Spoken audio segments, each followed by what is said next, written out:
The comparison between James Gunn's Superman and Zack Snyder's Man of Steel were always going to take place. After all, they're both movies about the exact same characters made within about 10 years of each other by directors with distinct but wildly different styles of filmmaking and massively different interpretations of the exact same character.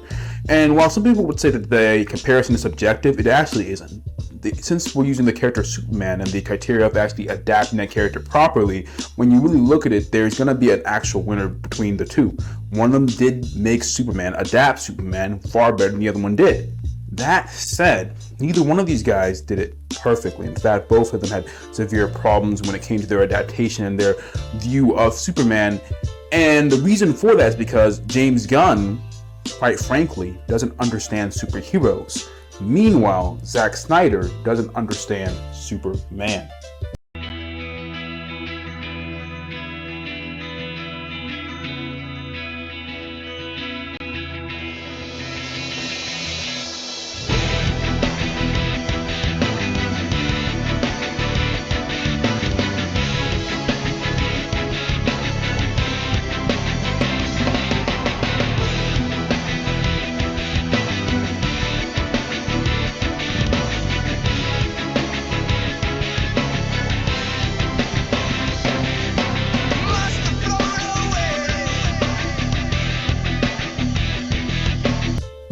But to understand which one of these directors made the best adaptation of Superman, you must first understand what it is that they're adapting in the first place.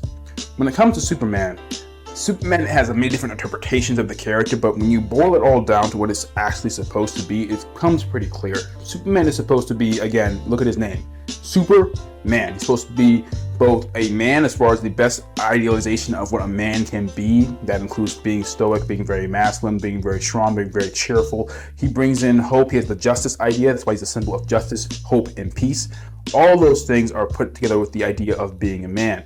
Then he is Super, which is about the power that he portrays. He is the most powerful hero on the planet, bar none. When Superman goes all out, no one can really match, and that's kind of the idea. He has all the superpowers needed to do basically anything that the plot requires, to solve any situation, which again puts that together with the man part, and being so moral in the first place, and being this paragon of virtue when it comes down to it, being just charismatic, kind, helping out anytime he can, putting everything and sacrificing everything in order to save people in the first place. That's what makes him, again, the greatest superhero of all time. And within our world, of course, the first superhero of all time. In his world, the first one, he is the face of what a superhero actually is. Again, I've compared him many times to All Might, because All Might is literally just Superman done from the Japanese perspective. And let's be honest, All Might is the coolest thing ever. The reason why he's called within that universe the symbol of peace, and everyone actually respects him. Again, that's what Superman is supposed to be within DC Comics. Now, when you compare that, again, what he's supposed to be, compared to, again, what these actual directors actually made him out to be. Now, James Gunn, starting with him first, his version of Superman does have some of those elements to him. He is very, very kind. He actually is probably one of his best traits, him trying to save everything, looking at all life as valuable. That's why he's trying to save a dog. That's why he's trying to even save a little squirrel. He doesn't even want to kill the kaiju thing that's attacking the city. Now, again, while that's kindness is one element, you gotta also have the other elements in, because without kindness by its own kind of makes him ineffective, honestly speaking, because the kaiju had to be taken care of. If you couldn't kill it, if you couldn't stop it, you had to at least kill it, which is what the justice and other parts come into play. After all, kindness by itself is basically barely even a virtue, to be honest with you. That said, he did at least make him very, very kind. When it comes to his other elements, the power elements, we talk about the super part, he didn't really have any of that. I mean, let's be honest. With every single fight that he had in the series, he got his butt kicked. I've talked about this in other videos, going more in depth about how badly they portrayed him when it came to his power, and how that's such a big important part of Superman. Talk about the whole dog scene. Great example of him having, his power not being portrayed properly. But also part of that is, of course, he also missed the man part of it. I just talked about all these different elements that make up man as far as the ideal idea of a man for the American side of things. And you see that just James Gunn's Superman doesn't have any of these elements within his character almost at all. All he has is kindness. He's not necessarily really about justice when it comes down to it. He's not really about peace when it comes down to it. He's not really about any of these other ideas when it comes to the stoicism, the power of the masculinity, the cheerfulness. All these different things are not part of his actual character. He's not even really super hopeful when it comes down to it. That's not really who he is within the actual movie itself. Within the movie itself, people do seem to like him. They do seem to actually like the character for the most part, but at the same time, that's barely really a part of what he is. We just get told that they like him, we get shown that they like him, but we don't get to see why they like him. He doesn't show himself as to be the symbol of peace. He doesn't actually comfort people that often. He saves people, doesn't really comfort them. Doesn't really show himself to be, again, a symbol of peace, the same way someone like, again, we talked about before, All Might really did. So ultimately speaking, he is only element that James Gunn actually implements is the kindness of Superman. He doesn't implement any other element of Superman, which means that he's not really Superman in this case. He might as well, as I said in my last video, be compared to Invincible rather than actually the most powerful superhero on the planet, rather than an actual man. He's more of a child when it comes down to it, and that's because James Gunn does make a lot of man-child type characters. It's just what James Gunn does. You look at Star Wars, you look at the way he did Suicide Squad, all of his characters, his main characters at least, are man-children without the ability to control, regulate their emotions, without the ability to do any of the larger things of being an adult, which unfortunately he also does for Superman as well. But just because James Gunn didn't do a really good job of adapting Superman when it comes to his character, when it comes to his powers, when it comes to his backstory and other things like that, I didn't even go into that necessarily in this video about the backstory stuff, but let's be honest, we all know the way that James Gunn destroyed the backstory, turned Superman into essentially the Viltrumites, Krypton into the Viltrumite Empire, basically. Terrible job on that. That said, just because he didn't do a great job, does that mean that Zack Snyder did a really good job in comparison? And the answer to that might be a little bit surprising. This time I'll start first at the backstory, because the backstory part, I kind of skipped over a little bit with James Gunn, but let's just be clear and concise here. Good old Zack Snyder did a much better job of actually portraying Superman's backstory. He made the Kryptonian Empire a powerful, not even an empire, honestly, just the Kryptonian civilization, a powerful civilization on the brink of collapse due to its own negligence.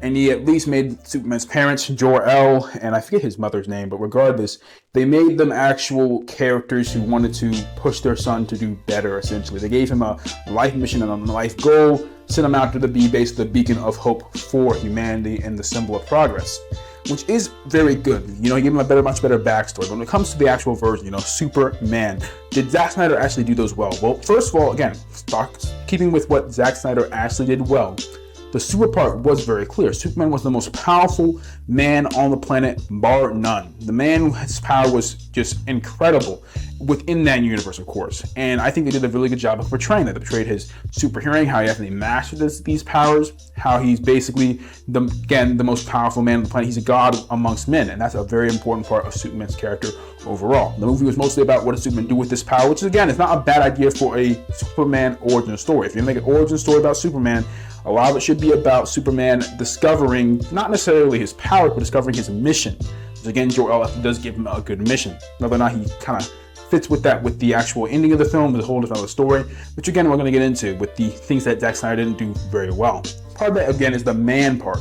Zack Snyder did a really good job making him super, but what about the man part? Now, some people will say that Zack Snyder made him a much more realistic human being, and that's fair enough. But Superman's not supposed to be a realistic human being. He's supposed to be a symbol of peace, similar to All Might is. Again, I keep referencing All Might because All Might is such a great interpretation of Superman when it comes down to it. He's supposed to be, again, the symbol of peace, symbol of justice, the symbol of hope. And when it comes down to it, Zack didn't really portray any of these elements within his character whatsoever. Superman stops Kryptonians mostly because they come to him. Not because they're doing something he says, I have to go out there and stop it. He does go out there, of course, just to reveal himself to the Kryptonians because they give the US, or rather the entire world, a ultimatum. But besides that, he doesn't really go out himself to defeat them for the sake of defeating them. It is mostly because of the fact that they're going to do things that affect him personally, which again is not really the symbol of peace, the symbol of hope, so on and so forth. In future movies, of course, Batman v Superman, Justice League, so on and so forth, we do see a bit more Superman actually trying to save people, but there's not an idea of hope really added in there. There's this idea that he's this distant god, essentially. Like the idea of Superman being stoic, again, I talked about that should be a thing, he should be able to control his emotions, but he should also still be a kind person. We don't really see that when he saves people. He just seems like a god who's above them. And again, some people would say that's the perspective of the people who are saving him, rather the people who he is saving. It's not really him being a god, it's them viewing him as a god. But he still doesn't add any kindness to the character at all. He's not, saving someone from a burning building and saying it's all right, you're gonna be okay. Stuff like that. Basic things that make, again, a character feel so much more human, makes them feel so much more real. Instead, Zack Snyder completely avoids all of that. When the entire, the classic scene in Batman v Superman, when the entire congressional building explodes and, everyone dies around him, Superman's reaction to that is terrible. Let's be honest. Let's be very clear. It's a terrible reaction, but not because, again, he's dealing with the grief. Being stoic, again, is a big important part. I talk about controlling your emotions when it comes to being a Superman, it comes to being a man in general. That's very important. But the way he does that, he does it way too much. Just like if you take kindness to its ultimate form, it gets too, terrible. It doesn't let you to do things unnecessarily. That's why you have to have kindness, justice, all the other different ideas also competing together. But at the same time, just having stoicism by itself is also pretty bad. It turns you into a robot, essentially. And that's what Superman felt like within this thing. He felt like he had no real emotion besides some rage and anger that could appear every now and then. Besides that, he didn't really smile a whole lot, especially as Superman. Again, as Clark Kent, he did different things, but as Superman, he's supposed to be a smiling character. He's supposed to be a character that is cheerful, a character that brings hope and brings love. He wasn't the symbol of peace or of hope. He wasn't even the symbol of justice, really, necessarily. He was just essentially a stoic man with a lot of power. And thus, while Zack Snyder did a better job in those specific categories, you can't really say he did a better job overall necessarily. But again, now that we see both of them made mistakes and both of them did something that did well, which one of these characters is truly closer to being Superman? When I started this video, I had a pretty clear idea of who was the better of the two characters, and the same thing goes for you guys as well. I'm pretty sure you guys all had an idea who was the most better adapted version of Superman, whether it be Man of Steel, Henry Cavill's Man of Steel, or it be, the Superman within James Gunn's universe. That said, going over them in depth, talking about what Superman is and talking about what they adapted, you can see both of them, again, made major mistakes on what Superman is. Neither one of these guys are, again, anywhere near close to perfect. That said, you have to give a little bit more credit towards Zack Snyder. Zack Snyder did a better job than James Gunn. That is simply the case when you actually compare what they did, because the power aspect, I think, is actually far more important than the kindness aspect. And the reason why is very simple. Because a character like Captain America is Superman-esque when it comes to his kindness, when it comes to his virtue. He's a paragon of virtue just like Superman is. I talked about this before in the past in my Paragons of Virtue video, talking about how a lot of superhero movies these days don't really have paragons of virtue anymore like they used to have. And that's a very big loss and very unfortunate. But the thing is, what we see with Captain America is that you can be a paragon of virtue without the powers. It doesn't make you Superman. That's like you need both to become Superman. I just keep on referencing All Might, and I'll keep on doing it because All Might is a great example of Superman's powers and Superman's character. All Might within that universe is the most powerful superhero, bar none. The most powerful person, think what they call this quirk, the most powerful quirk people within the entire universe. There's no one who can even come close to the level of power that All Might was able to exert in his prime, which made him the symbol of peace. Just having that kindness, having that paragon of virtue status, the justice, the hope, all those different things, those are all great things to have.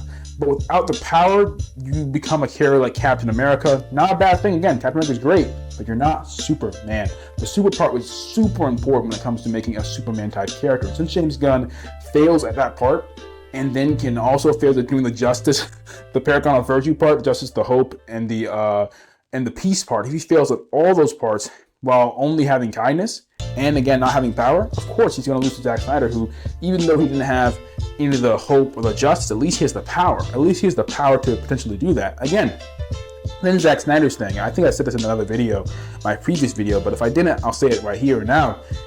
When it comes to Zack Snyder, you could have saved the entire Man of Steel movie with a couple of lines at the very end. If Superman at the very end of the movie had simply said that I'm going to be the symbol of peace, I'm going to be the symbol of justice, I'm going to be the symbol of hope for this universe, for Earth, I'm going to lead them towards a better future. He simply really echoed the ideas that his father, Jor-El, had put down towards him.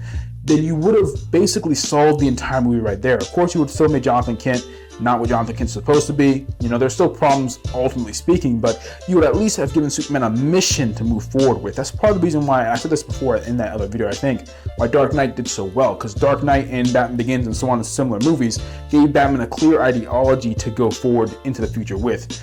Part of James Gunn's problem is, again, that James Gunn doesn't give his guy an ideology to go with besides being kind, which, again, you can't see me, but I'm doing those little, the little fingers on that, because, again, quotation marks, because being kind is nothing when it comes to using power and whatnot. You have to have more qualities than simply being kind.